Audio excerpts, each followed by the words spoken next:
Bonjour à tous et bienvenue dans une nouvelle vidéo. Aujourd'hui, on va voir comment créer les activités et comment faire les relations entre les tâches. Tout d'abord, on doit bien définir les types de relations que nous avions, que ce soit dans la gestion de projet ou sur Primavera, parce que bien sûr, c'est la même chose. La première et la plus utilisée dans 95% des cas, c'est la fin-début. Ce qui veut dire que la fin de la tâche A déclenche le début de la tâche B. Autrement, une fois la tâche A est finie, cela va imposer le démarrage de la tâche B. Pour la deuxième relation, qui est début-début, cela veut dire que le démarrage de la tâche A impose le démarrage de la tâche B.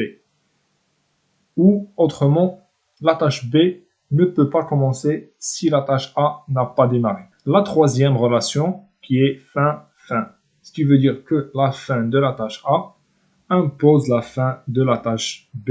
Ou autrement, la fin de la tâche B est liée à la fin de la tâche A. Si la tâche A n'est pas terminée, la tâche B ne peut pas être terminée.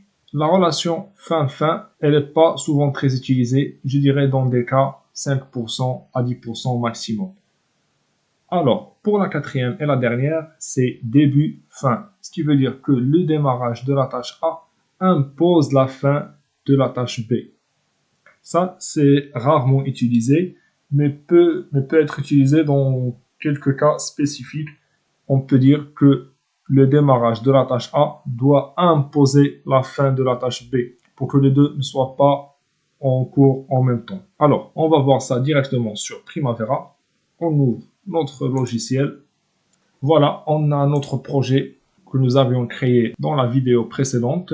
Là, on a notre WBS, mais elle est vide. On n'a pas les tâches. Alors, on va commencer par créer des tâches. Je vais créer par exemple des travaux d'HVAC. Comme on a dit la dernière fois, on clique sur Insérer.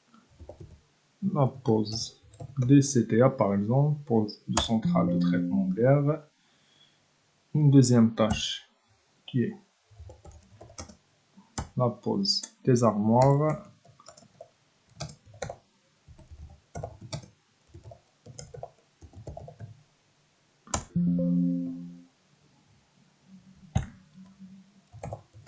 Raccordement DCTA. Une quatrième. Démarrage DCTA. Voilà. Alors, on va insérer une autre colonne qui est au niveau des durées pour qu'on puisse voir les durées. Durée initiale. Je vais la mettre après le nom de l'activité. OK. Là, si vous voyez, les durées de nos tâches, elle est à 5 jours. Car si vous vous rappelez, lors de réglage des paramétrages, nous avons défini les tâches dans le standard à 5 jours. Alors, il y a plusieurs méthodes pour créer les liens entre les tâches. Dans le cas, si par exemple, on peut créer un fin-début, il y a plusieurs méthodes. Là, par exemple, on peut sélectionner la pause des CTA. Au numéro 1, on clique sur Contrôle et on choisit la deuxième tâche ou la tâche qui va la suivre. Clic droit, lien lié activité. On clique sur Planifier. Voilà. Là, vous voyez, elle s'est décalée. Ça, c'est une méthode. La deuxième méthode qu'on peut faire, on peut aller à Relations. Là, on ne voit pas que Relations, l'onglet Relations est affiché dans notre écran. On clique droit, personnaliser les détails d'activité. Voilà, on a Relation qui est ici. On l'ajoute avec double clic. OK, là, on a Relation. Là, par exemple, on peut choisir notre tâche qui est là. On fait raccordement, par exemple, des CTA. On peut cliquer sur Affecter et on choisit son prédécesseur qui est pose des armoires électriques. Voilà. On ferme. Si on veut lui choisir son successeur, on clique sur Affecter aussi. On va mettre son successeur qui est démarrage CTA. Moi, je vais retirer cela pour que je puisse vous montrer comment faire ça autrement. Je vais retirer tout ça. Parfait. Après, il y a une troisième méthode qui est de venir à côté de la tâche. Une fois on a notre flèche noire, on tire, on maintient le clic et on tire vers l'autre tâche. Voilà, une deuxième fois, on tire, voilà.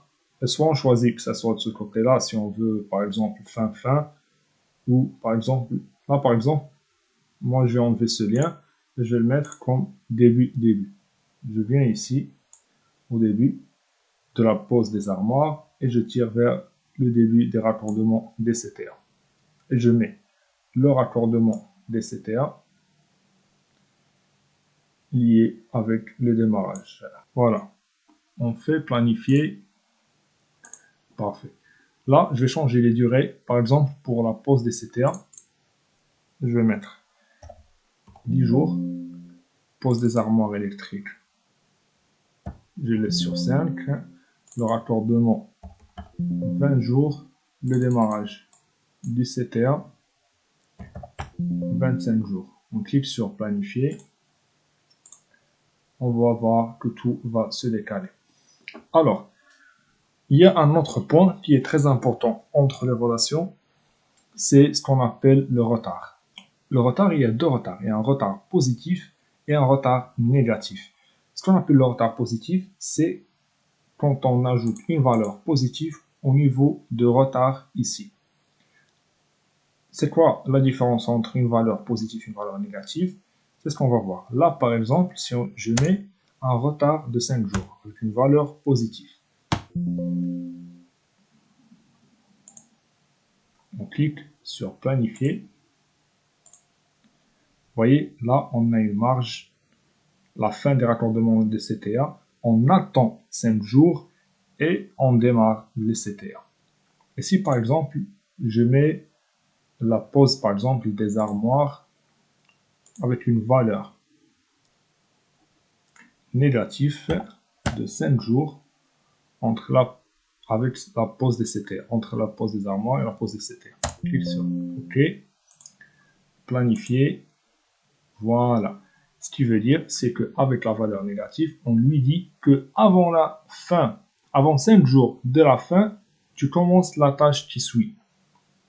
Et ça, c'est la différence entre le retard positif ou le retard négatif. Autre chose, c'est les types de relations. Les types de relations, on peut les changer de cet onglet ici. Là, par exemple, on avait mis le raccordement des CTA et démarre en même temps que la pose des armoires électriques. On peut le changer ici, par exemple. On peut mettre fin, début. Alors, planifier. Et ça change directement ici. On met début.